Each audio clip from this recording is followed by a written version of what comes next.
Dieu. Je vous salue tous, mes bien-aimés, au nom de Jésus.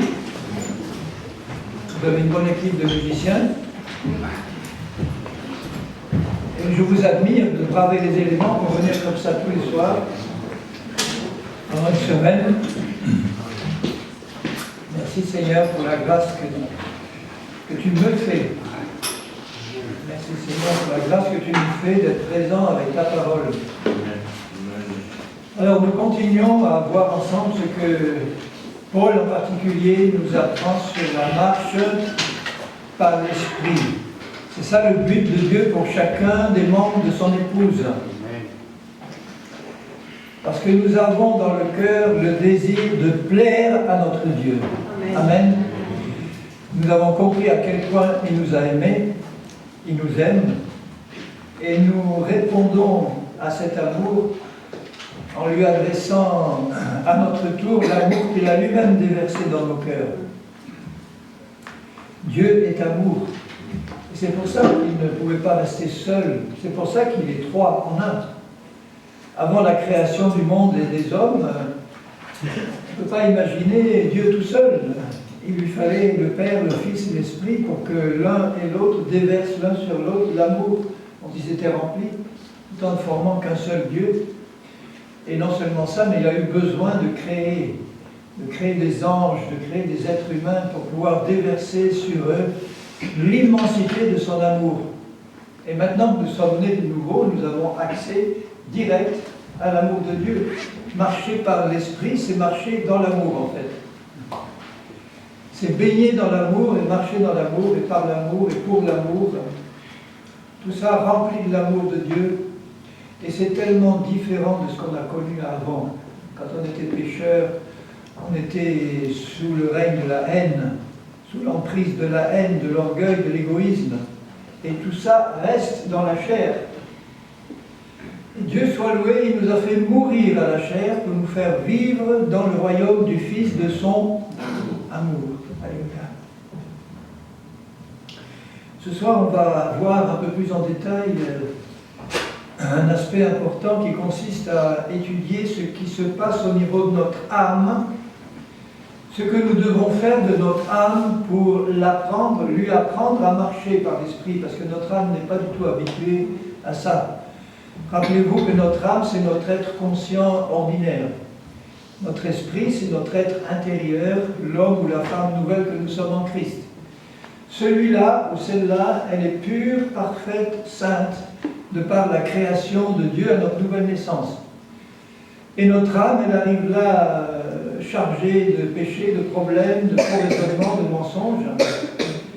Et notre âme est entre l'esprit et le corps, entre l'esprit et le monde matériel dans lequel le corps se trouve. Il y a notre âme qui fait la jointure entre les deux.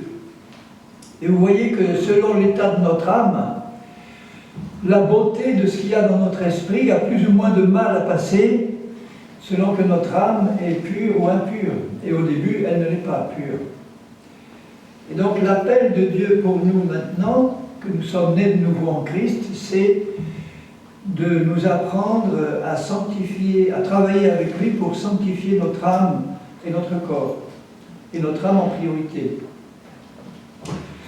Alors je lis avec vous un passage dans la deuxième épître aux Corinthiens,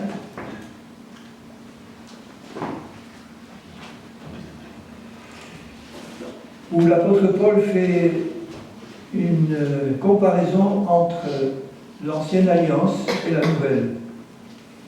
Et l'ancienne alliance était contrôlée, dirigée par la loi que Dieu avait donnée à Moïse. L'Épître aux Hébreux nous montre que la loi et le système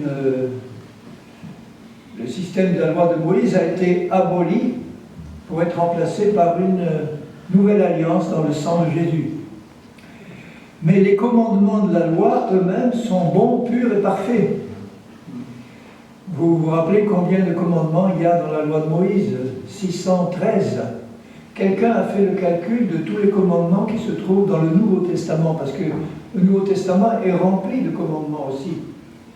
Soyez remplis de l'esprit, faites ci, faites pas ça. C'est non seulement le sermon sur la montagne, mais tout le Nouveau Testament est rempli de commandements. Quelqu'un a calculé, il y en a 1050.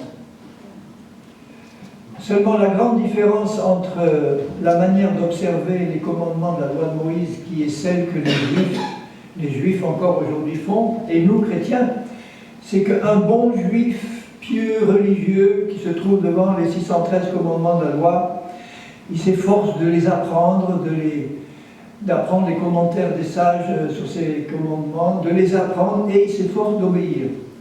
Et il ne peut pas. Et il le sait. Je demandais à l'un de mes amis juifs en Israël, je lui disais, David, bon, sois honnête, les commandements de la loi actuellement, est-ce que vous les respectez? Il dit, bon, déjà, on n'a plus de temple, on n'a plus de sacrifices, mais même parmi tous ceux qu'on pourrait respecter, honnêtement, non. On fait ce qu'on peut. C'est une manière de dire, on compte sur la grâce de Dieu quand même, on fait ce qu'on peut, puis le reste, ben, Seigneur... Alors que nous, chrétiens nés de nouveau, quand on voit les 1050 commandements qui sont détaillés dans le Nouveau Testament, nous ne devrions pas avoir la réaction des Juifs, c'est-à-dire de nous trouver devant ces commandements en disant « Seigneur, c'est trop dur ». C'est encore plus dur que les commandements de Moïse.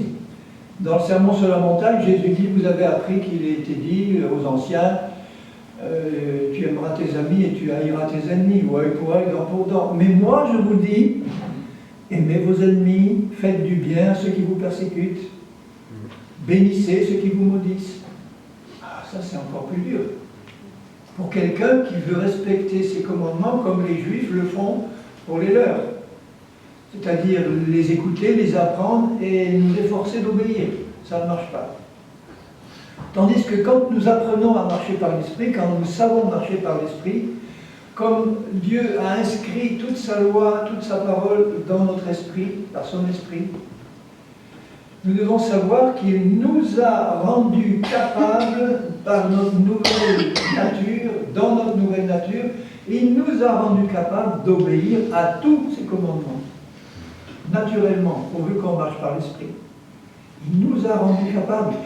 Donc dès que vous voyez un commandement qui vous semble difficile, un nouveau commandement que vous découvrez dans le Nouveau Testament, au lieu de vous dire « Oh là, dites Alléluia, je découvre que celui-là aussi tu m'as rendu capable d'obéir à celui-là. » Aucun commandement de la loi de Christ n'est en dehors de notre portée maintenant qu'il nous a rendu capable d'obéir.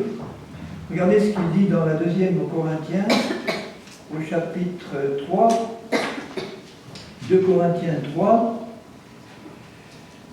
et au verset 2, « C'est vous qui êtes notre lettre, écrite dans nos cœurs, connue et lue de tous les hommes. Vous êtes manifestement une lettre de Christ, écrite par notre ministère, non avec de l'encre, mais avec l'Esprit du Dieu vivant, non sur des tables de pierre, mais sur des tables de chair sur les cœurs. » Là, il ne parle pas de la chair de péché, mais il parle d'un cœur tendre. Cette assurance-là, nous l'avons par Christ auprès de Dieu.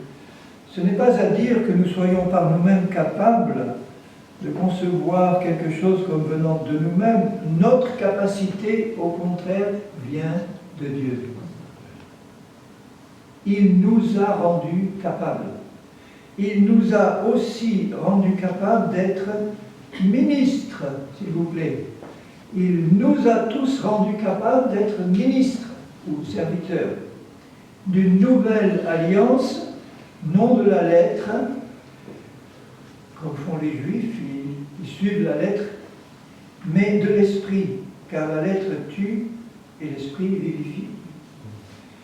Il y a une manière légaliste, donc charnelle, d'obéir à la loi de Christ, et celle-là, cette manière-là, elle tue, elle transmet la mort. Alors que par l'esprit et dans l'esprit, on est dans la vie et on transmet la vie. Alors il appelle le ministère de la loi de Moïse, il appelle au verset 7 le ministère de la mort. Mais si nous sommes légalistes par rapport à la loi de Christ dans le Nouveau Testament, c'est aussi un ministère de mort que nous transmettons. Si le ministère de la mort gravé avec des lettres sur des pierres a été glorieux, au point que les fils d'Israël ne pouvaient fixer les regards sur le visage de Moïse à cause de la gloire de son visage, bien que cette gloire fût passagère, combien le ministère de l'Esprit ne sera-t-il pas plus glorieux? Quand nous commençons à marcher par l'Esprit, nous entrons vraiment dans la gloire de Dieu et nous répandons cette gloire autour de nous, et plus nous marchons par l'Esprit, et plus la gloire nous remplit et nous environne. C'est le ministère de la gloire. Il dit au verset 9, si le ministère de la condamnation, ça c'est le ministère de la loi ou du légalisme, le ministère de la condamnation a été autant glorieux, le ministère de la justice est de beaucoup supérieur en gloire. Marcher par l'Esprit, c'est marcher dans la justice de Dieu, puisque nous sommes justice de Dieu en Christ. Il a fait de nous des justes, des saints, des purs, des parfaits dans notre esprit régénéré. Et il nous appelle à exercer ce ministère en toute liberté, parce que là où est l'esprit, toujours est la liberté. Ayant donc cette espérance, nous usons d'une grande liberté dans l'esprit, et nous ne faisons pas comme Moïse, qui mettait un voile sur son visage pour que les fils d'Israël ne fixent pas les regards sur la fin de ce qui était passager. Il n'osait même pas regarder la gloire qui rayonnait sur le visage de Moïse, parce qu'il était rentré dans le lieu très saint pour être face à face avec Dieu. Et réaliser que maintenant le lieu très saint de Dieu, c'est notre esprit. C'est nous-mêmes. C'est nous-mêmes qui sommes le lieu très saint. C'est d'autant plus facile maintenant de venir dans la présence de Dieu quand nous sommes dans l'esprit que nous sommes le lieu très saint et Christ, Dieu, le Père, le Fils, le Saint-Esprit demeure en permanence avec nous dans ce lieu très saint. Et il nous appelle à nous approcher avec assurance, avec foi, le cœur lavé d'une eau pure et du sang de Jésus, en réalisant que dans cette justice parfaite qui est la sienne, l'accès est libre dans le lieu très saint à tout moment. Ce qui nous empêche d'entrer dans le lieu très saint, c'est un esprit de culpabilité, de condamnation, d'infériorité, parce que nous sommes encore dans la chair, nous sommes encore sous une loi de malédiction, de mort et de condamnation, une mauvaise manière de regarder la loi de Christ, de se l'imposer comme un fardeau à obéir dans la chair alors que c'est impossible. Tandis que si nous rentrons dans la dimension de l'esprit, nous réalisons qu'il nous a rendus capables de comprendre, il nous a rendus capables de croire, il nous a rendus capables d'obéir, il nous a rendus capables de marcher comme lui. La seule chose qui peut l'empêcher, c'est notre ignorance ou notre incrédulité. Le fait de ne pas oser croire ce qu'il dit que nous sommes. Parce qu'on est tellement habitué à se voir mauvais ou inférieur à cause du péché qui nous contrôlait avant, qu'on a quelquefois au début du mal à réaliser la grandeur du don que Dieu nous a fait en faisant de nous ses fils et ses filles bien-aimés qu'il admet librement maintenant en sa présence dans le lieu très saint. Grâce à la puissance du sang précieux de Jésus. Ce sang précieux de Jésus qui a été versé pour nous purifier et nous réconcilier. Béni soit Dieu pour le sang de Jésus. Mais au verset 14, ils sont devenus durs d'entendement. Il n'y a pas que les Juifs qui sont durs d'entendement. Car jusqu'à ce jour, le même voile demeure quand ils font la lecture de l'Ancien Testament, car il ne se lève pas ce voile parce que c'est en Christ que le voile disparaît.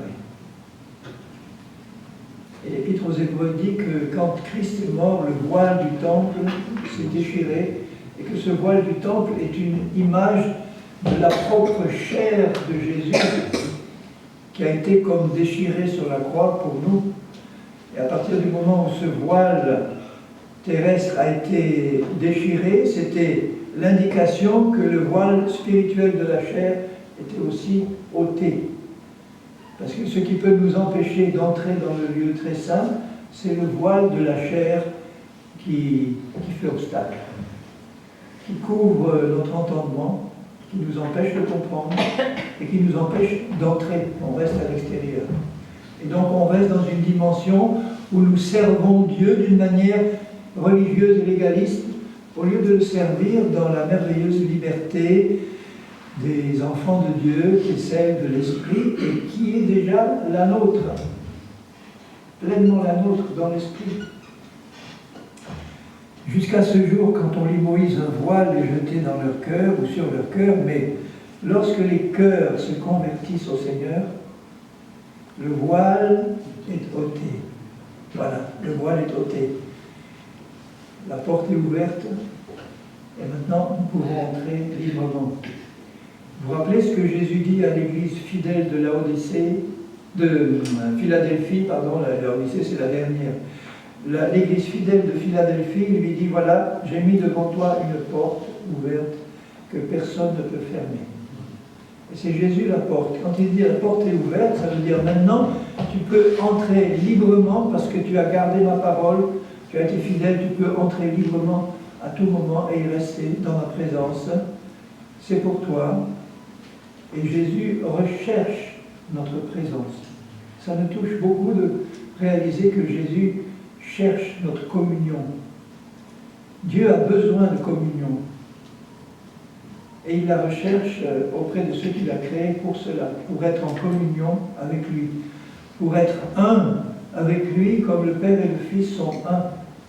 Et pour que nous-mêmes nous soyons un entre nous comme le Père et le Fils sont un. Et le seul moyen d'être un entre nous comme le Père et le Fils sont un, c'est d'être dans l'Esprit et de marcher par l'Esprit. Vous vous rappelez ce qu'il dit dans Jean, je finis de lire ça parce que c'est trop beau. Au verset 17, « Or le Seigneur c'est l'Esprit, et là où est l'Esprit du Seigneur, là est la liberté. » Alors, liberté complète par rapport à tout ce qui nous tenait captifs avant. Satan, les démons, la chair, le péché, le monde. Voilà, il nous en a libérés par la mort et la résurrection. Et maintenant, nous sommes dans la liberté de l'Esprit, qui n'est pas la liberté de laisser la chair faire ce qu'elle veut, mais qui est une pleine liberté pour laisser Dieu maintenant faire ce qu'il veut dans nos vies. Et maintenant, il le peut, et nous devons être certains qu'il le peut dans notre vie à nous, et dans son Église, son épouse. Et nous tous qui, le visage découvert, c'est notre façon de dire, nous tous qui avons compris que maintenant la chair ne nous contrôle plus, ou ne doit plus nous contrôler. Ça y est, maintenant, c'est possible, maintenant, le voile est ôté. Le visage est découvert. Maintenant, nous tous qui contemplons, encore comme dans un miroir, à l'époque le miroir c'était un métal poli, c'était pas comme les miroirs d'aujourd'hui, mais on contemple maintenant, on peut contempler la gloire de Dieu quand on marche par l'Esprit, c'est pas encore la pleine gloire comme quand on va le voir face à face, mais nous pouvons contempler la gloire du Seigneur et en la contemplant, en entrant dans cette dimension de l'Esprit, nous sommes transformés en la même image, de gloire en gloire, comme par le Seigneur l'Esprit. Là, il parle de la transformation qui se passe dans notre âme. Notre esprit, rappelez-vous, il n'a pas besoin de transformation, il est déjà dans la gloire, il est assis dans les lieux célestes en Christ. On ne peut pas être plus près de Dieu. Notre esprit est déjà dans la pleine gloire de Dieu. Il n'a pas besoin d'être transformé. Mais la vie qui est dans l'esprit a besoin de passer dans notre âme. C'est pour ça que notre âme a besoin d'être transformée. Et le seul moyen d'attaquer, de travailler à cette transformation de notre âme, c'est de passer du temps à contempler la gloire du Seigneur. Parce que nous sommes transformés par cette même gloire, par cette même image, en cette même image de gloire en gloire, par le Seigneur l'Esprit. Quand on garde des yeux fixés sur Jésus, quand on garde des yeux fixés sur sa parole, avec un cœur rempli d'amour et de reconnaissance, l'Esprit nous travaille et il nous transforme dans notre âme à l'image de la gloire que Jésus est et que nous sommes déjà dans l'Esprit.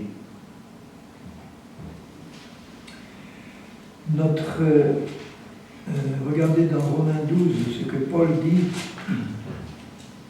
à propos de notre âme et de la partie principale de notre âme qui doit être transformée.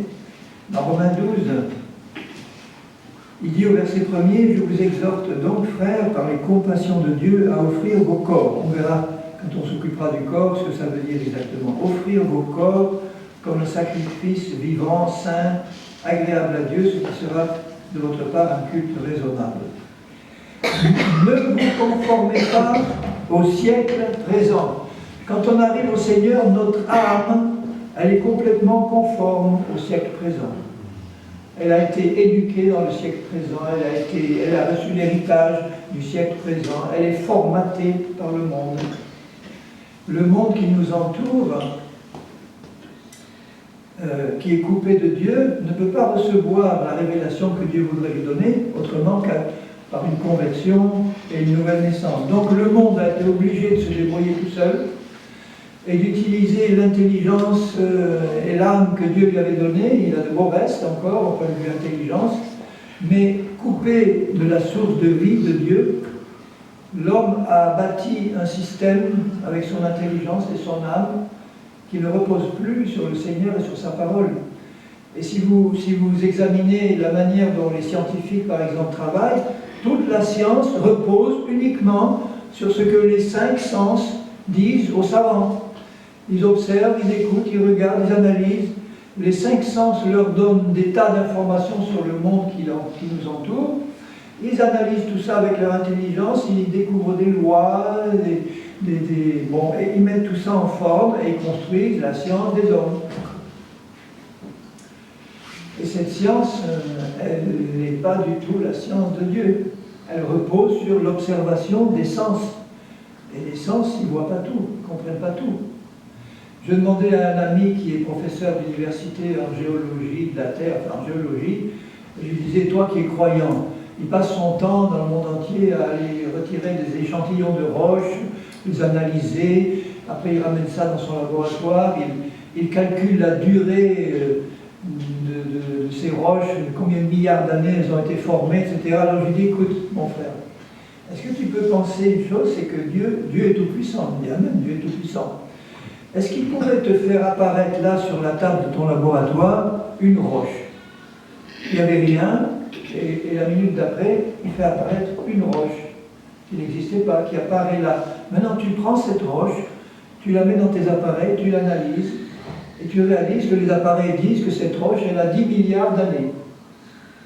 Est-ce que c'est possible, ça me dit? Évidemment, c'est possible. Dieu fait ce qu'il veut. Il peut créer une roche qui a l'aspect d'avoir 10 milliards d'années. Il sait faire ça, Dieu. Hein? Donc, il réfléchit un peu, il me dit, oui, dans le fond, le monde qui nous entoure, qui est évalué l'univers à 15 milliards et quelques d'années, Dieu aurait pu le créer de manière telle qu'aux yeux des savants, il est 15 milliards d'années, alors qu'il a peut-être que 6 millions d'existence. C'est une manière pour Dieu de se, je dirais pas de se moquer, mais oui, de se rire de la science des hommes, pour voir s'ils vont faire la différence entre ce que leurs sens leur disent et ce que la parole de Dieu dit. Parce que Dieu dit que l'univers a été créé en 6 jours. Comment il peut y avoir des jours de 24 heures alors qu'il n'y avait pas de soleil encore? Mais même les juifs pieux croient que le mot utilisé en hébreu, c'est Yom, c'est un jour de 24 heures, que l'univers a été créé en 24 heures. Et pour ça, il faut vraiment beaucoup de foi. Parce que pour Dieu, c'est possible. Il n'y a rien d'impossible. Ah oui, mais moi je crois plutôt que ces 24 heures, c'est une très longue période géologique. Oui, mais bon, qu'est-ce qui empêcherait d'avoir créé Dieu de créer tout ça en 24 heures, il y a 6000 ans? Rien. Alors, j'ai décidé de mettre ma science humaine de côté. La psychologie, par exemple, la science de l'âme, qu'est-ce qu'elle fait? Elle étudie les hommes, elle étudie leur comportement, elle voit comment ils pensent, comment ils réagissent, elle essaie d'établir des règles, des lois. Mais en fait, si vous regardez bien ce que fait la psychologie, elle s'intéresse à la science de l'âme, mais de quelle âme? Quelle âme elle étudie? L'âme des pécheurs coupés de Dieu, l'âme de ceux qui ont une vieille nature qui n'est pas encore régénérée. Donc en fait, toute la psychologie étudie le vieil homme. Et la psychologie s'intéresse à développer le moi, à le développer, à l'analyser, mais en fait de quel moi il s'agit? C'est le moi du vieil homme. Alors quand je me suis converti, il y avait une tentation de faire de la psychologie chrétienne. Je ne dis pas que la psychologie ne sert à rien. Sur le plan humain, elle fait des choses qui sont intéressantes, mais sur le plan humain. Par exemple, personnellement, si je me suis intéressé à la psychologie, c'est que j'avais des problèmes au niveau de mon âme. J'étais quelqu'un de timide, de coincé, j'avais du mal à parler en public, j'ai bien changé. Bon, j'étais coincé, et je dois reconnaître que la psychologie m'a décoincé humainement. Mais seulement c'est dangereux de décoincer un pécheur. Il vaut mieux qu'il reste coincé. Vous avez actuellement des psychologues qui donnent des conseils complètement impies, qui disent, qui peuvent dire à une femme mariée, bon, ton mari est insupportable, c'est dur pour toi, mais trouve-toi un amant. Il y a des psychologues qui conseillent ça.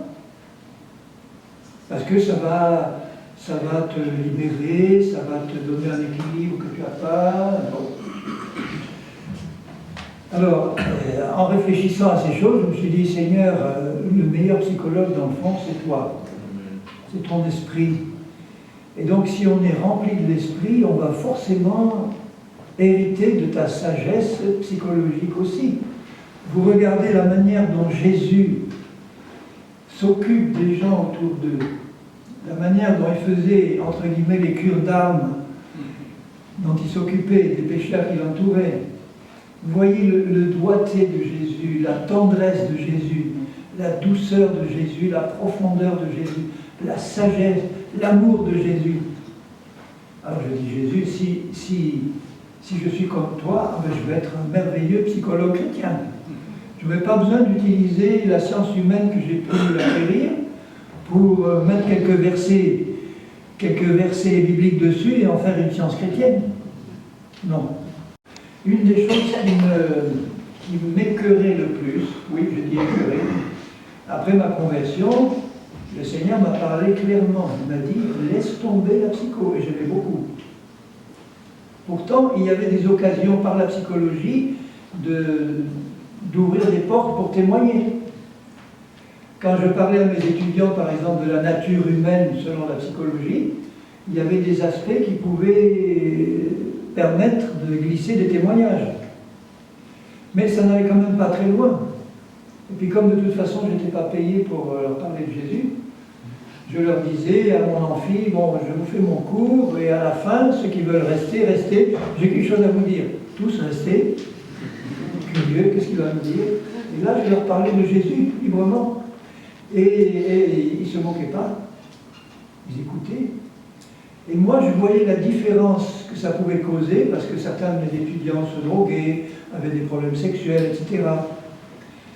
Et quand, au cours d'un été, j'ai vu, on était un petit groupe dans un camp chrétien, on nous avait amené une étudiante qui était condamnée par la psychiatrie, en gros à la camisole de force ou aux médicaments à vie, et que j'ai vu en 3 jours de prière et de jeûne, cette jeune étudiante entièrement libérée, guérie et complètement rendue normale, alors que les psychiatres la condamnaient à vie. J'ai vu la différence de puissance entre ce que peut faire la psychiatrie, la psychologie et ce que peut faire le Seigneur. Et du coup, je ne pouvais pas tenir. J'ai dit, Seigneur, je ne vais quand même pas aller jusqu'à la retraite à enseigner ça, non? C'est pas possible, moi je tiens plus. Ok, bon. Alors, le Seigneur m'a dit, tu laisses tout, tu t'en vas et tu vas annoncer Jésus par la foi. Et là, j'ai été libéré. J'ai connu ce que c'est, et je connais ce que c'est que la liberté de l'esprit, gloire à Dieu. Alors, regardez ce qu'il dit maintenant, au verset 2 de Romains 12. Ne soyez pas conformés au siècle présent, Ça veut dire que l'âme que je reçois, ou dont j'ai hérité au moment où j'arrive au Seigneur, cette âme-là, elle doit être complètement rééduquée. Elle doit complètement être transformée, carrément rééduquée. Soyez transformés par le renouvellement de votre intelligence, c'est-à-dire de vos pensées, de vos raisonnements, de votre manière de penser. Tout ce qui a été formaté par le monde, oubliez-le. Et notamment tout ce qu'on apprend à faire dans le monde, c'est-à-dire à ne compter que sur nos sens et sur ce que disent nos sens. Vous allez voir un médecin, le médecin il va appliquer sa science médicale qui ne repose que sur l'observation séculaire des sens et des lois qu'il en ont trouvées. Il va vous dire, d'après ce qu'on a observé, les symptômes qu'on voit là, ça correspond à tel type de maladie qui va évoluer, on le sait, de telle manière. Pour ça, on a un certain nombre de traitements, etc. Bon, il va donc appliquer honnêtement la science médicale qui est une science humaine, mais qui n'a rien à voir avec la science de Dieu, qui repose sur d'autres réalités. La science de Dieu repose sur le Seigneur, sur sa parole, sur son esprit, sur les lois qu'il nous révèle dans sa parole, sur les méthodes, entre guillemets, qu'il nous révèle dans sa parole. En gros, ça repose sur sa parole et sur la foi en sa parole. Et ça, dans notre âme humaine, quand on arrive au Seigneur, on n'est absolument pas habitué à faire ça. On fait reposer notre foi sur ce qu'on voit, à la Thomas. Je vois, je crois. Mais commencer à m'apprendre que je dois croire avant de voir, ça c'est la loi de Dieu. Alors ça, notre âme, elle n'est absolument pas faite pour faire ça. Il faut vraiment la rééduquer. Nous rééduquer au niveau de notre âme pour apprendre à penser autrement. Soyez transformés par le renouvellement de votre intelligence. Elle doit être de fond en comble renouvelée. Ça veut dire que toutes les constructions qui ont été faites par notre hérédité, notre éducation, ce qu'on a reçu avant, nos expériences passées, nos propres observations qu'on a pu faire, tout ça, en gros, il ne va pas rester grand-chose quand le travail de renouvellement va être fait. Regardez ce qu'il dit dans la 2e Corinthiens, 2 Corinthiens 10, au verset 3. Paul dit, si nous marchons dans la chair, ça veut dire dans ce corps mortel, nous ne combattons pas selon la chair, ça veut dire selon la puissance de péché qui habite dans notre corps et qui contrôle le monde. Cette puissance de péché contrôle le monde. Alors on ne combat plus maintenant selon ces moyens-là, humains ou charnels, car les armes avec lesquelles nous combattons ne sont pas charnelles, mais elles sont puissantes par la vertu de Dieu pour renverser les forteresses. Voilà, il faut renverser toutes les forteresses que la chair, l'ennemi, le monde ont bâties au niveau de notre âme, de nos raisonnements et de nos pensées essentiellement. Aussi de nos sentiments, mais de nos pensées et de nos raisonnements. Et il dit au verset 5, nous renversons donc, qu'est-ce qui sont ces forteresses? Ce n'est pas des démons, ce n'est pas des puissances démoniaques, ce sont des raisonnements, des faux raisonnements, des mensonges. Nous renversons les raisonnements et toute hauteur humaine, charnelle, qui s'élève contre la connaissance de Dieu, et la science des hommes, c'est une grande hauteur. Si l'Église de Christ s'appuie sur la science des hommes, je ne dis pas que la science des hommes, il faut la jeter à la poubelle, parce qu'elle fait du bien, on en profite, on a des voitures, on a des machines à laver, on a des bons. Ça, c'est le résultat de la science des hommes.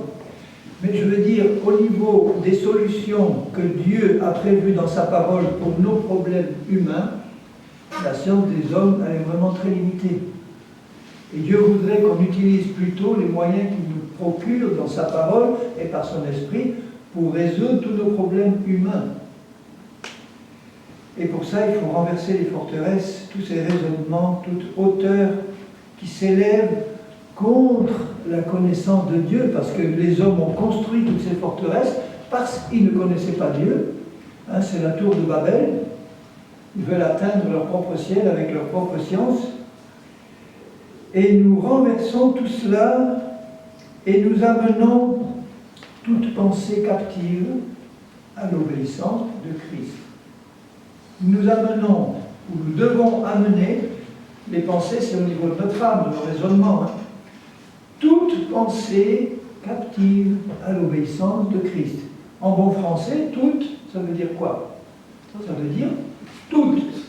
Pas une pensée ne doit rester au niveau de notre âme qui ne soit pas en obéissance avec la pensée de Dieu, donc avec sa parole. Beau programme, hein? Toute pensée, et il ne dit pas chasser les pensées qui se présentent, il dit amenez-les captives à l'obéissance de Christ. Ça veut dire que, bon, je suis un peu là à mon poste de pilotage, et puis je vois passer une pensée dans mon âme qui se présente à mon intelligence, une pensée, et Dieu me dit, tu l'amènes captive à l'obéissance, il faut qu'elle obéisse à Christ. Alors, pour ça, il est absolument nécessaire que je connaisse la pensée de Christ pour pouvoir capturer une mauvaise pensée. Une pensée qui n'est pas juste un mensonge. Ça ressemble un peu à ce que font à la Banque européenne ceux qui luttent contre les faux billets. Imaginez une équipe de spécialistes, de banquiers, là, qui passeraient leur temps à examiner tous les faux billets possibles qui circulent ou qui pourraient imaginer. Ils perdraient leur temps. Parce que des faux billets, il y en a en masse, ils sont en général bien imités. Alors si on passait notre temps à étudier les faux billets pour essayer de les reconnaître quand un nouveau se présenterait, on ne le reconnaîtrait pas. La meilleure façon de reconnaître immédiatement un faux billet, c'est d'être celui qui a fait le vrai. La personne qui a fabriqué le vrai billet ou qui a passé du temps à étudier le vrai billet va tout de suite reconnaître un faux, quel qu'il soit. Il n'aura pas de temps à perdre à étudier tous les faux billets qui existent. Il connaît le vrai, c'est lui qui l'a fait. Alors si on passe du temps à connaître la pensée de Dieu en méditant sa parole, en communion, en développant notre communion avec le Seigneur Jésus, qui est la vérité même, et sa parole aussi est la vérité. Plus nous passons du temps à méditer la vérité, plus quand une pensée contraire se présente, nous allons immédiatement discerner qu'elle est mauvaise, que c'est un mensonge, et à ce moment-là, on va la capturer et on va la dissoudre dans la vérité. On la fait disparaître par la vérité qu'on connaît. On la tue. On ne la chasse pas, on la tue. Un peu comme le globule blanc qui est là dans notre sang, qui surveille tout ce qui passe, et il y a quelque chose d'étranger qui est là, il le prend et il le dissout, il le fait disparaître.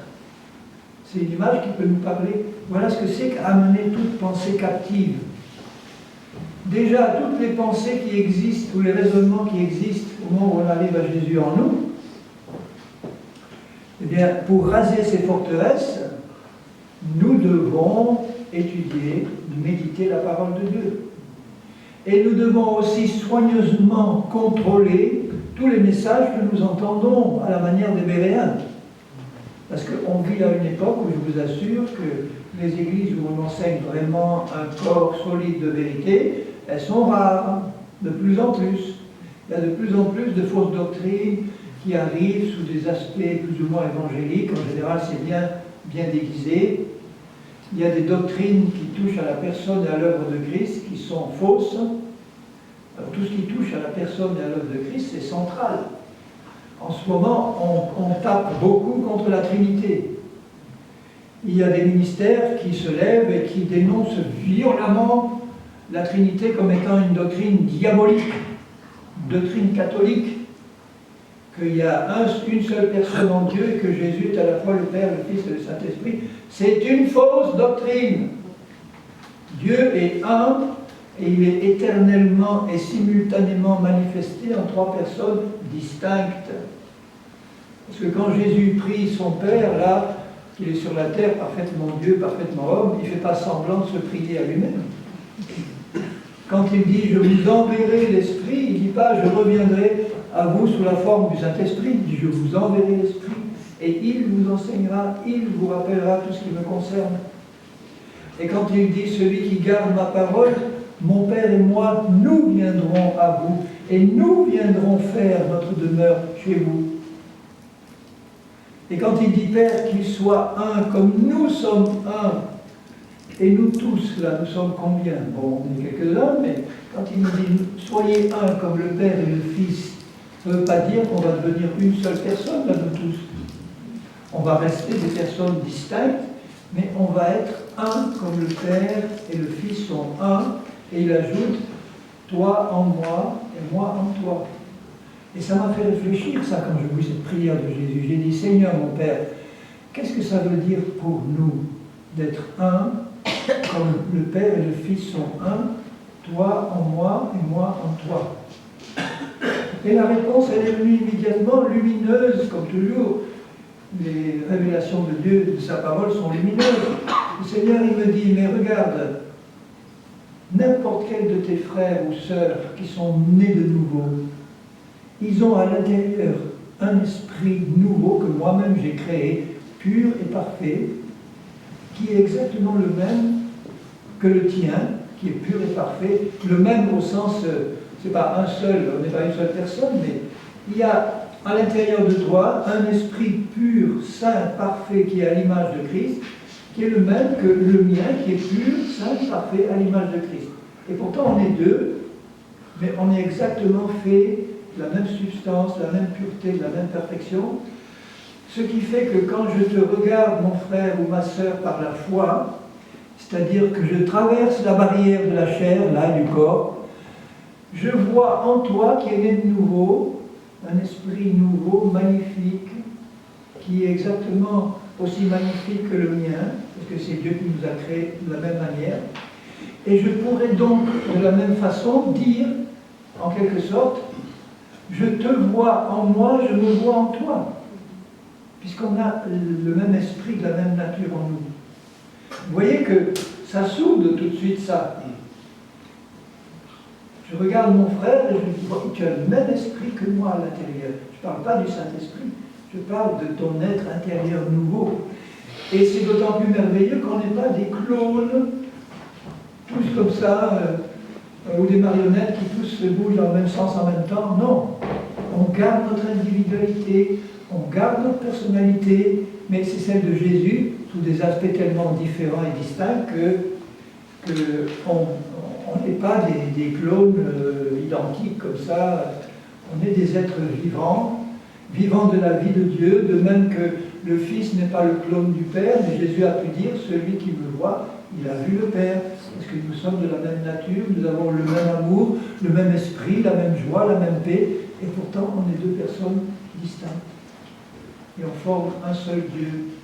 De même que nous sommes X personnes distinctes et on forme un seul corps. Et que dans ce corps, il y a un seul esprit, c'est le Saint-Esprit. C'est pas beau tout ça. Moi, je suis émerveillé de voir ce que Dieu a créé et ce qu'il est en train de faire dans le corps de son épouse. Il va vraiment enlever une épouse sans ride ni tache. Elle est déjà dans l'esprit. Elle est déjà sans ride ni tache dans l'esprit. Maintenant, il faut que, au niveau de mon âme, les rides et les taches disparaissent, pour que tout ce qui est si beau dans l'esprit puisse passer dans mon corps, c'est-à-dire dans mon comportement, au travers de mon âme. En psychologie, on sait très bien quels sont les problèmes de communication. C'est des petits exercices que même des enfants peuvent faire. Je prenais ma classe et je les mettais en rang, et je mettais à l'oreille du premier un message clair en quelques phrases, et je lui disais transmets ça, et au dernier, quand le dernier répétait le message, c'était complètement à l'opposé de ce que moi j'avais dit au premier. À force de passer de l'un à l'autre, ça s'était coupé, rajouté, transformé, et vous comprenez comment dans une église charnelle les bruits peuvent se transmettre, en passant de l'un à l'autre, on coupe, on ajoute, etc. Un jour, ma fille était dans une église en Bretagne, il ne savait pas que c'était ma fille, et elle entend le pasteur dire du haut de l'estrade, méfiez-vous d'un certain vieux Murat, par son ministère, il a amené plus de 90 personnes à la mort. Alors ma fille, qui a du caractère, bon, elle a repris en disant, mais de quoi tu parles là? Est-ce que tu as vérifié ce que tu es en train de dire là? Ça veut dire quoi ça? Ça, c'est des bruits qui circulent, qui courent, qui sont transformés, qui sont enjolivés. Alors, je ne vais pas passer mon temps à justifier, ni à remettre de l'ordre dans les bruits qui circulent. Hein. Mon but, c'est de marcher fidèlement et de donner un témoignage à la gloire de Dieu et de laisser Dieu me défendre et me justifier.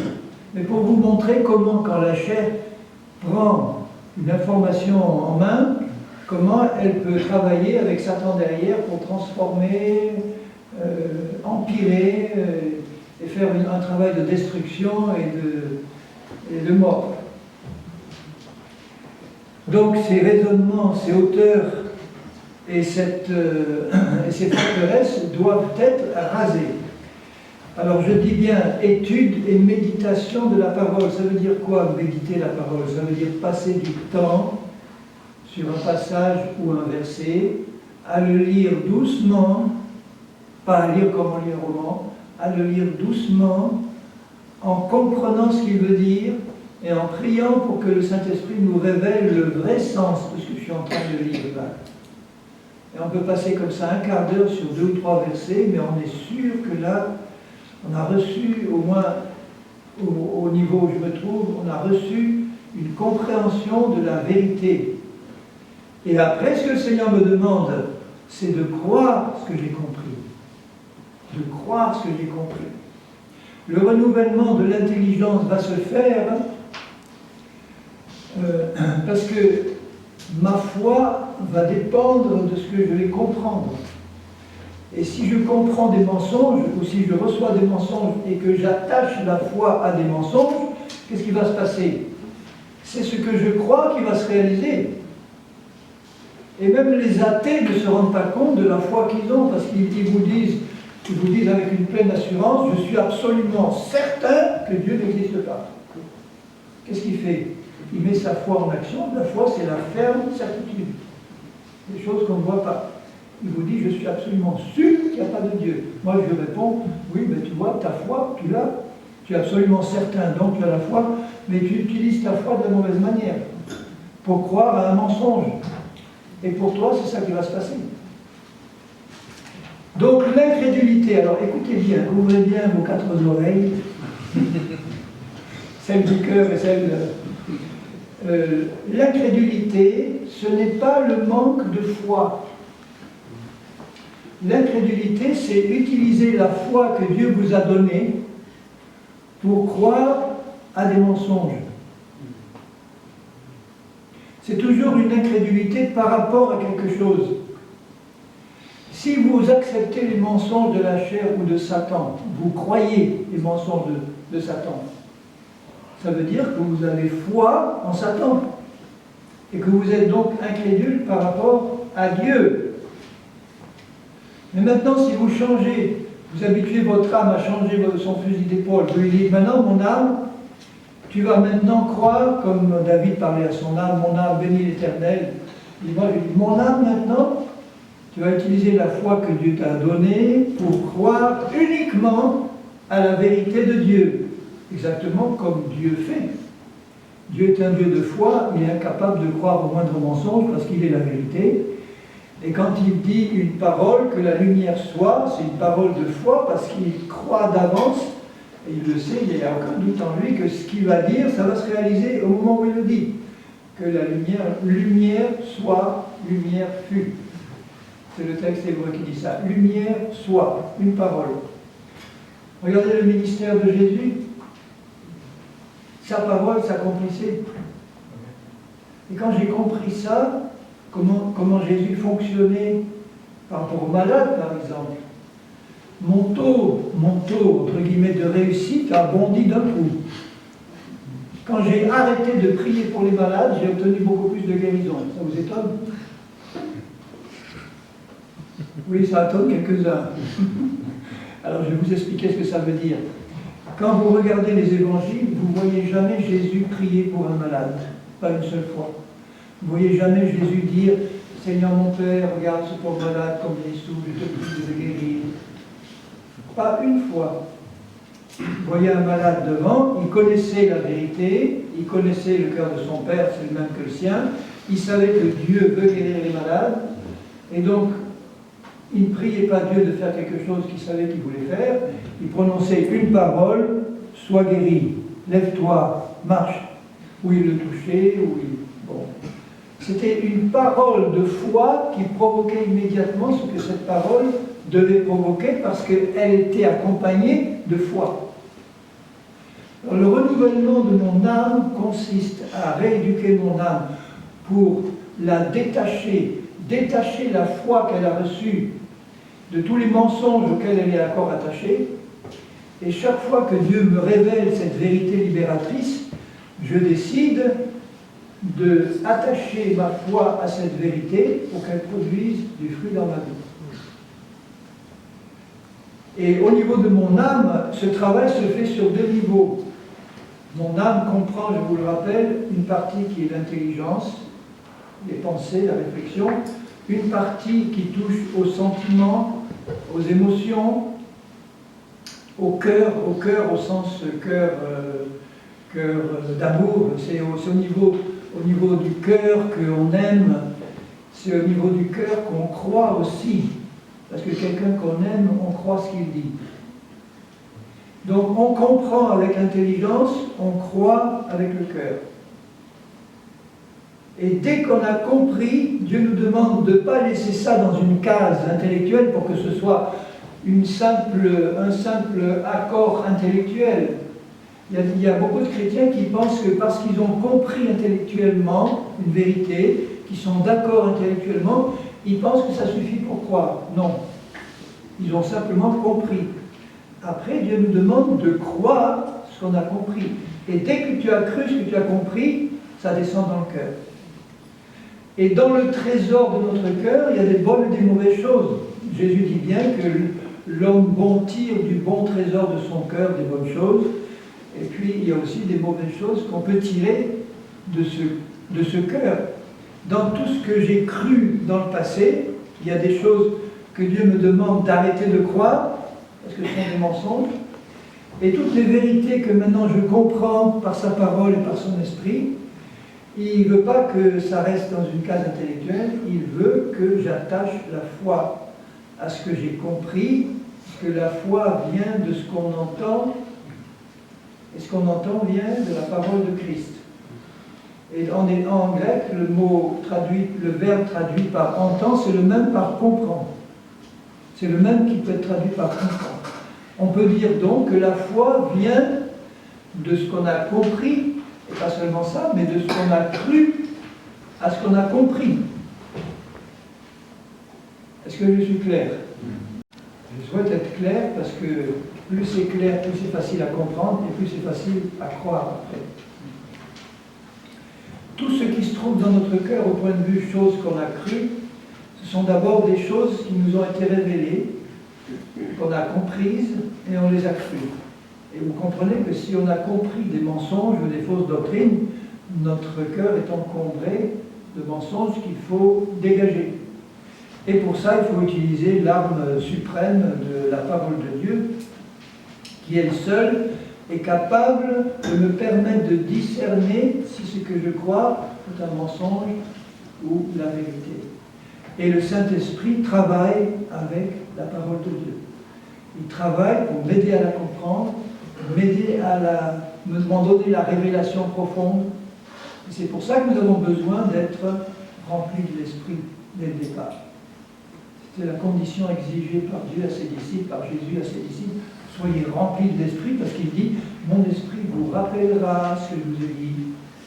Vous vous rappelez que quand il dit à ses disciples « J'ai encore beaucoup de choses à vous dire, mais vous ne pouvez pas les porter maintenant. » Mon Esprit que je vous enverrai, lui, vous les rappellera et il vous les expliquera. Vous les comprendrez, parce que je veux que vous les compreniez pour que vous puissiez les croire. Parce que dès que vous les avez crus, à ce moment-là, dès qu'on croit une vérité, elle se réalise dans notre vie. Parce que vous l'avez cru. Regardez par exemple ce que Jésus dit dans Marc.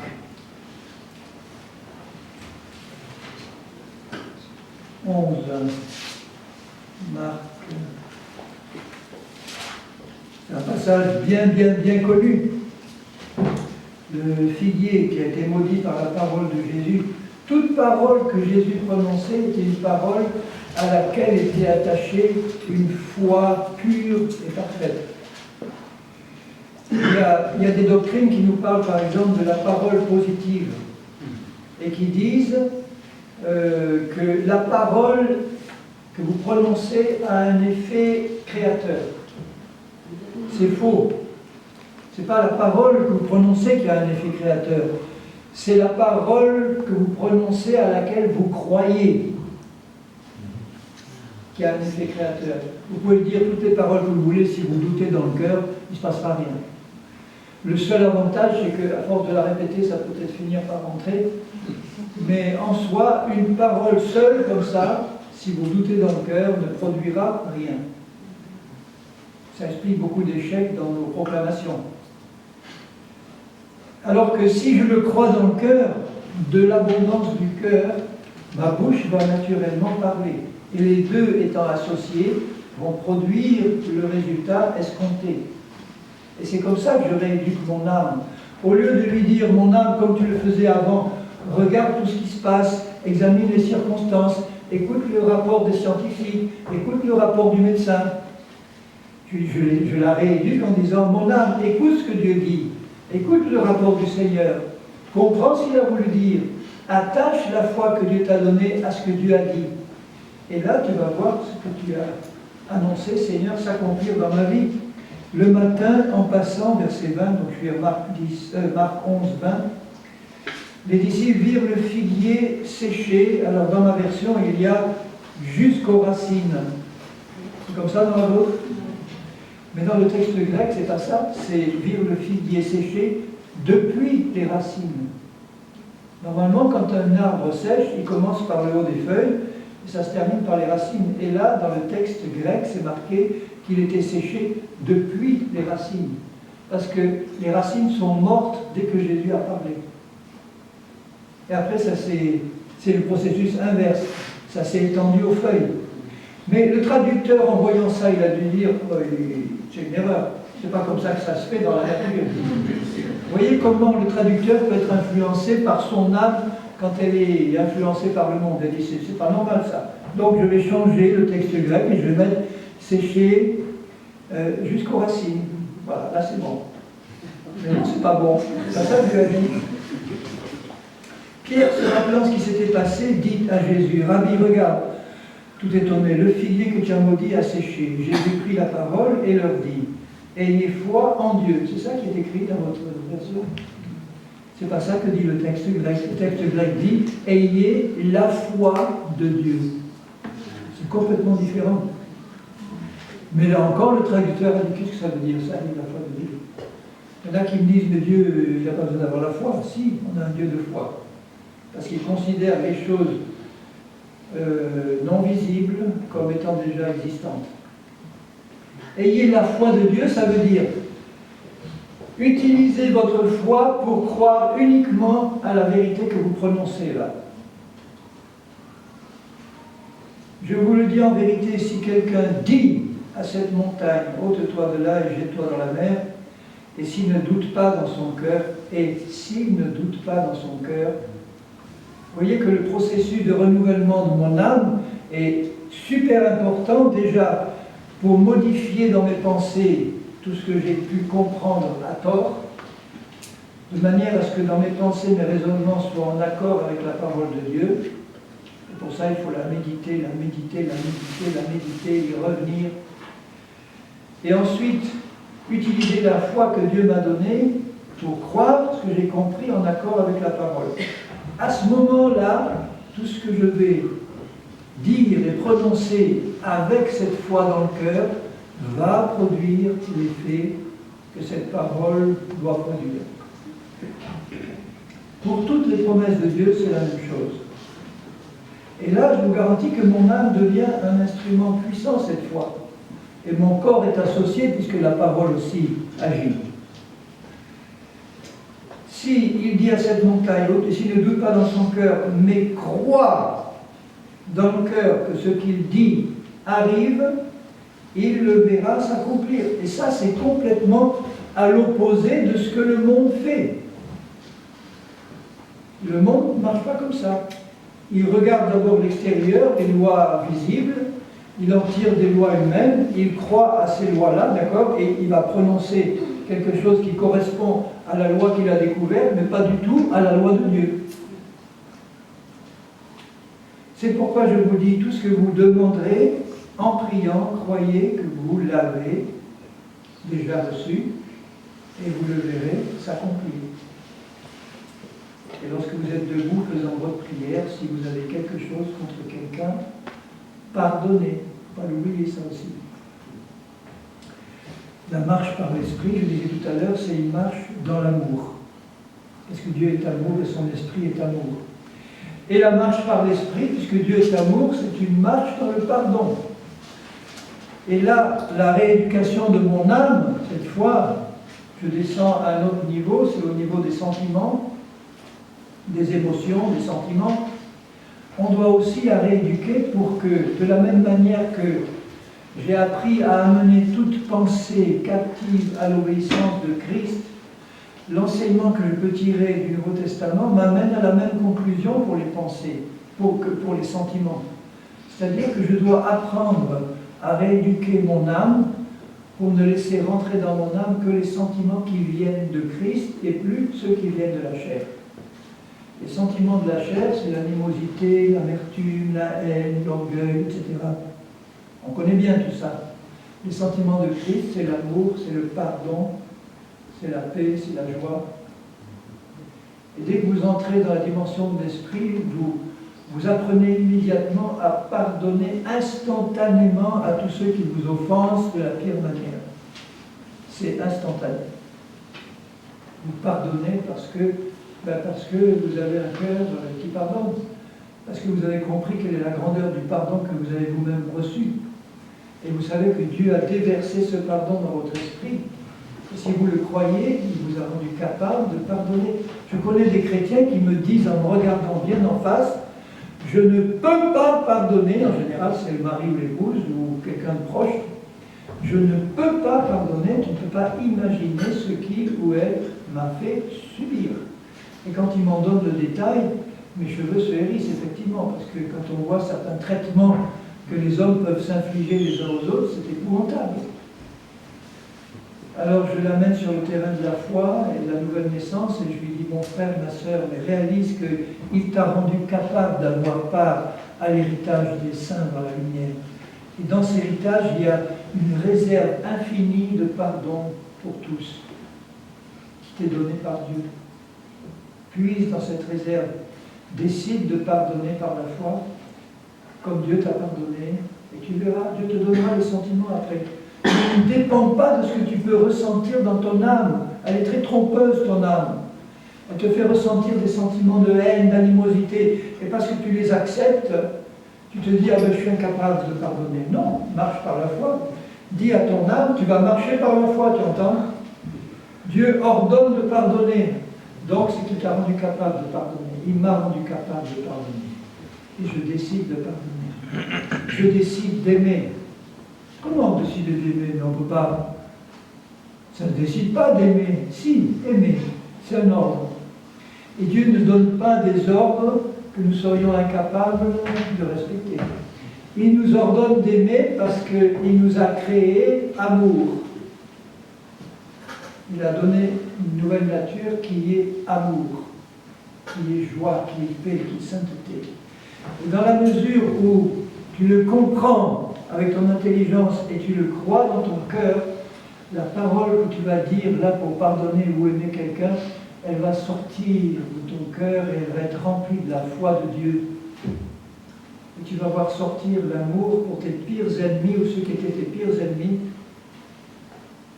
naturellement de ton cœur nouveau que Dieu t'a donné. C'est merveilleux.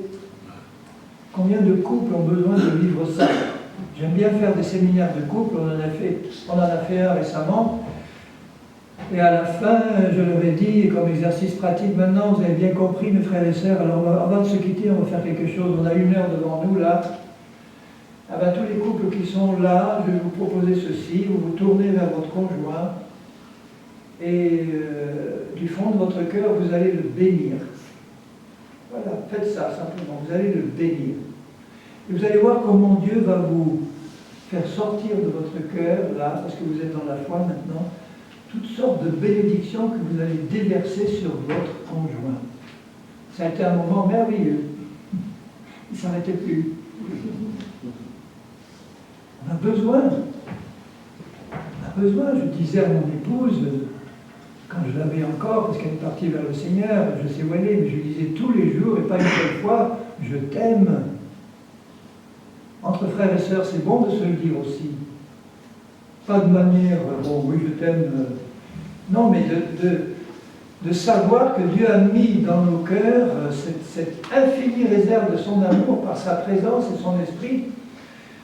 Et on a besoin, je sens le besoin de déverser cet amour-là.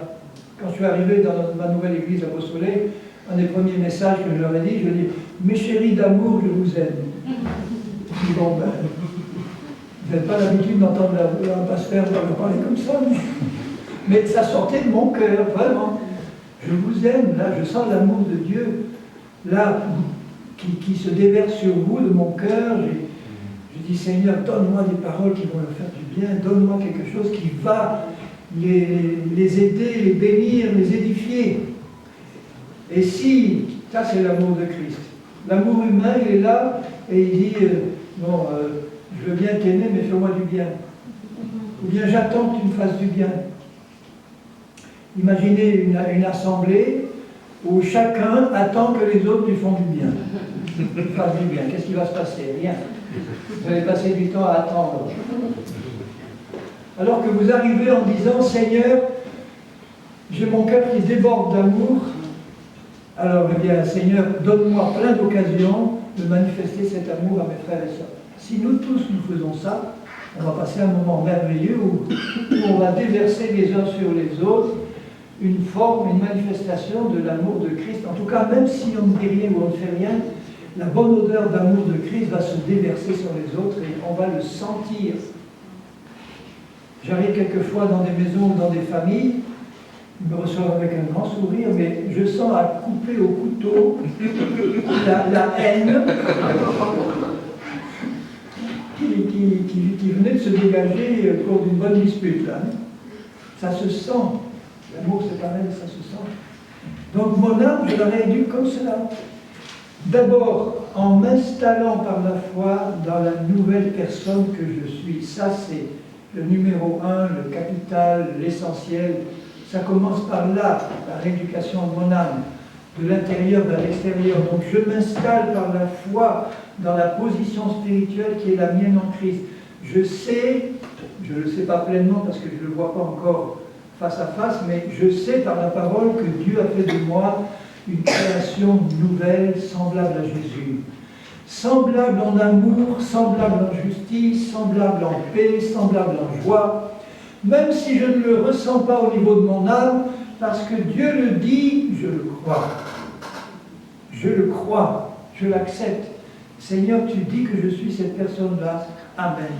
C'est écrit, ça me suffit. Je le crois. Et à partir de là, avec toi, Seigneur, maintenant, on va travailler ensemble à rééduquer cette âme, à la renouveler parce qu'elle en a besoin. Et donc je vais passer du temps avec toi, je vais passer du temps à pratiquer ce que je rappelais hier, c'est-à-dire la méditation des enseignements des apôtres, la communion fraternelle, la vraie communion fraternelle dans l'esprit. C'est-à-dire passer du temps avec mes frères et sœurs pour chercher à leur faire du bien, d'une manière ou d'une autre. Je ne cherche pas à avoir des amis, je cherche à être un ami pour les autres. Parce que si vous attendez que les amis se présentent, vous risquez là aussi d'attendre longtemps. Je me rappelle une pastorale où il y avait 400 pasteurs là, et j'ai vu l'un des pasteurs monter sur l'estrade et pleurer. Pleurer, ça m'a touché, et dire j'ai beaucoup de frères, mais pas beaucoup d'amis. Il était en manque d'amitié. Et c'est vrai qu'au niveau de l'Église, c'est rare d'avoir des vrais amis à qui on peut tout dire sans crainte. J'ai essayé parfois, et quand j'ai su que ce que je leur disais, tout le monde le savait la semaine d'après. Une des qualités d'une vraie amitié, c'est de savoir tenir sa langue et les secrets qu'on vous confie.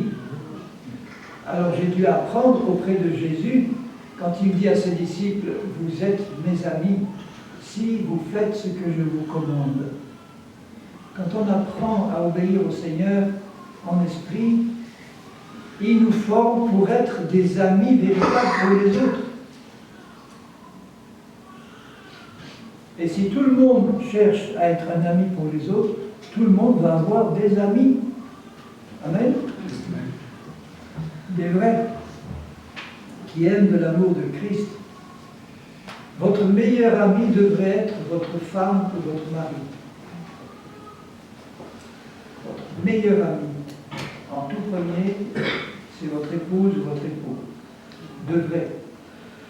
Et là, vous avez un programme magnifique devant vous, parce que vous savez que si vous commencez à marcher à deux en esprit, c'est tout l'amour de Christ qui se manifeste et qui se déverse l'un sur l'autre. Et là, c'est magnifique.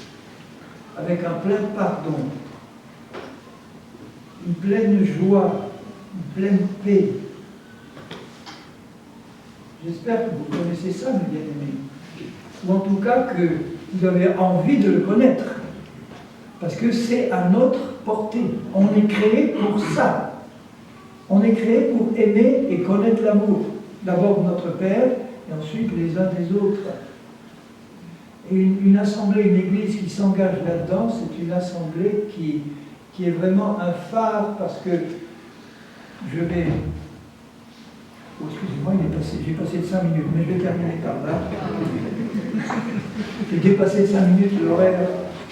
Mais merci Seigneur, il fallait le faire. Regardez, en terminant, je retourne à Jean 17, cette magnifique prière de Jésus, où il dit, après avoir dit au verset 17, « Sanctifie-les par ta vérité ». Vous voyez, mon âme est sanctifiée par la vérité de Dieu. Ta parole est la vérité.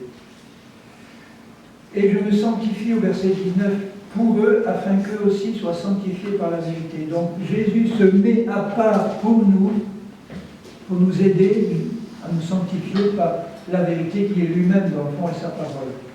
Et après, il dit au verset 23, au verset 22, « Je leur ai donné la gloire que tu m'as donnée. » Et la gloire qu'il nous a donnée, c'est sa présence dans notre nouvelle nature. Afin qu'ils soient un, comme nous sommes un, moi en eux et toi en moi, afin qu'ils soient parfaitement un dans cet amour, et que le monde, alors écoutez bien ce qu'il dit, et que le monde connaisse, ça veut dire palpe, touche, une réalité, que tu m'as envoyé et que tu les as aimés comme tu m'as aimé. Il ne dit pas que l'Église sache, que le monde sache que tu as aimé ces hommes-là comme toi-même, Père, tu as aimé Christ. Alors nous avons besoin, avant que le monde le réalise, que nous on le réalise, que Dieu nous aime, Dieu t'aime, toi. Il t'aime, toi, Dieu le Père, exactement comme lui aime Jésus. Moi, ça fait exploser mon cœur, ça. Ça me prouve que l'amour qu'il a pour moi ne dépend pas de mes performances. Simplement parce qu'il est amour. Il veut le déverser sur moi. Et après, il ajoute à la fin,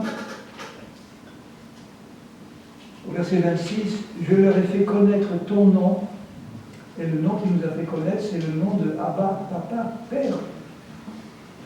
Les Juifs n'avaient pas cette relation de père, par rapport, même s'ils pouvaient l'appeler père respectueusement, mais avoir un papa qui nous aime comme Dieu notre Père, et qu'il aime Jésus de la même manière, lui le premier-né, le premier d'entre les frères, de la même manière.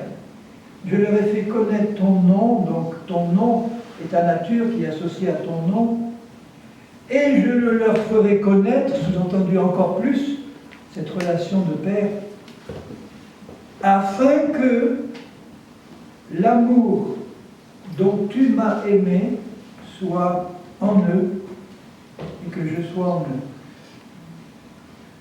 Et quand on connaît, vous savez, le verbe connaître utilisé dans la relation sexuelle au niveau du couple, ça veut dire qu'il y a une... C'est comme si Dieu pénètre en nous d'une manière tellement consciente et personnelle qu'on a une conscience de notre union avec Dieu qui nous... C'est comme si on pénètre dans l'océan de Dieu et que l'océan de Dieu pénètre en nous et c'est de l'amour pur qu'on ressent et qu'on vit là et qui nous remplit d'une joie parfaite. C'est merveilleux ça. Et c'est ce qu'il veut pour chacun de nous. C'est ce qu'il a fait pour chacun de nous déjà. Nous baignons déjà dans son amour, pourvu qu'on marche par l'esprit et pas par la chair. Tout ça va se manifester pleinement au milieu de nous d'abord. Et le monde verra ça, et c'est ça qui va attirer le monde vers Jésus. Quand ils verront l'amour qui nous anime les uns vers les autres, et quand ils verront que nous, on a compris que Dieu nous aime de cette manière-là, ceux qui ont besoin d'amour vont courir. Ce qui fait fuir les gens du monde de beaucoup d'églises, c'est le manque d'amour qu'ils peuvent y constater. Tandis que quand ils voient cet amour-là, ils sont attirés par la lumière. Et c'est tout le bien que je vous souhaite, mes bien-aimés. Alors Seigneur, merci parce que ton esprit nous conduit dans cette réalité-là. Elle existe déjà, tu l'as déjà acquise pour nous. Elle est déjà toute entière et pleinement contenue dans notre esprit, dans les lieux célestes où nous sommes déjà en esprit. Et tu veux maintenant que ces bénédictions dans les lieux célestes, toutes sortes de bénédictions puissent passer, Seigneur, dans notre vie pratique. Remplir notre âme qui a été si souvent torturée, tourmentée, déchirée par les mensonges de l'ennemi. Et que notre âme puisse être remplie, Seigneur, de tes sentiments, de ton amour et de tes pensées, pour qu'on puisse y attacher la foi. Et que tout ça se manifeste dans notre corps, dans notre bouche, dans notre comportement, et que vraiment ta gloire soit pleinement manifestée en nous et au milieu de nous. Seigneur, c'est ma prière pour tous ces bien-aimés ici, c'est ma prière pour ton peuple, Seigneur, partout. Et je sais que c'est aussi ton désir, et nous savons que c'est ta volonté. Et nous t'en rendons tous gloire encore ce soir. Nous te rendons gloire, Seigneur Jésus, parce que tu as accompli une œuvre magnifique. Je suis sans cesse étonné, le mot est trop faible, mais je suis sans cesse abasourdi, étonné de voir la magnificence de ton intelligence, de ta sagesse, de ta gloire, et que tu as bien voulu nous y associer, nous y faire entrer, et nous y garder pour l'éternité. Merci Seigneur. Sois éternellement béni au nom de Jésus-Christ. Amen. Alors, passez une excellente nuit. Si quelqu'un voulait une prière individuelle, rappelez-vous, je suis toujours disponible. Avant d'attendre demain, rappelez-vous, on va consacrer un moment pour prier pour les malades. Demain, je vais parler du corps et de ce qui se passe au niveau de notre corps, puisque ça fait partie aussi de la marche par l'esprit, qu'il n'y ait rien au niveau de notre corps qui empêche l'esprit de se manifester. Et attendons-nous ensemble, unissons nos mesures de foi pour que demain il se passe des grandes choses. Amen. Alléluia. Soyez bénis.